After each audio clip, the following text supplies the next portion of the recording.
MD drugs प्रकरण, सांगली जिल्ह्यातील लोकप्रतिनिधी गप्प का?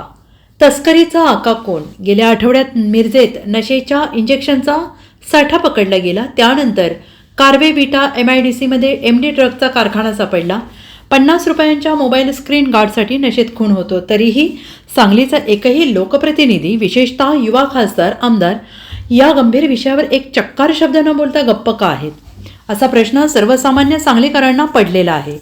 नव्या पिढीचे भवितव्य पोखरणारा आणि त्यांना नशेबाज बनवण्याचा कारखाना शासनाच्या MIDCच्या अधिकृत जागेत राजरोसपणे सुरू होता. मात्र त्याचा पत्ता इथली पोलीस यंत्रणा, MIDC अधिकारी, प्रशासनाला लागला नाही. मात्र सांगली गुन्हे अन्वेषण विभागाला त्याची कुणकुण लागल्याने त्यांनी कारखान्यातील ड्रग्ज मुंबईला घेऊन जाताना 3 आरोपींना ताब्यात घेतलंय. मुंबईच्या जेलमध्ये गुजरात आणि मुंबईच्या ड्रग तस्करांची विट्यातील एका सराईत गुन्हेगाराशी ओळख झाली. सांगलीतील विट्यात MIDCची जागा MD ड्रग्ज उत्पादनासाठी सुरक्षित वाटणे हेच इथल्या राजकीय, लोकप्रतिनिधी आणि प्रशासकीय यंत्रणेचं अपयश आहे. आणि त्याला पार्श्वभूमीही तशीच आहे. कारण गेल्या वर्षभरात सांगली जिल्ह्यातील 4 ठिकाणी ड्रग्जचे उत्पादन आणि तस्करी आढळून आली.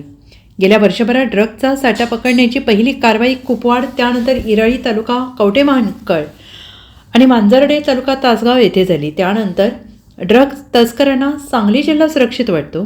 त्यामुळे शासनाच्या विटा MIDCच्या जागेत MD ड्रग्ज कारखाना राजरोसपणे उभारण्याचे धाडस गुन्हेगार आणि तस्करांचे वाढते प्रमाण चाललेले आहे. त्यामुळे जिल्ह्यातील भावी पिढीचे भवितव्य उद्ध्वस्त होऊ शकते. मात्र त्याचे भान इथल्या लोकप्रतिनिधींना नसणे हे सांगलीकरांचे दुर्दैव म्हणावे लागेल.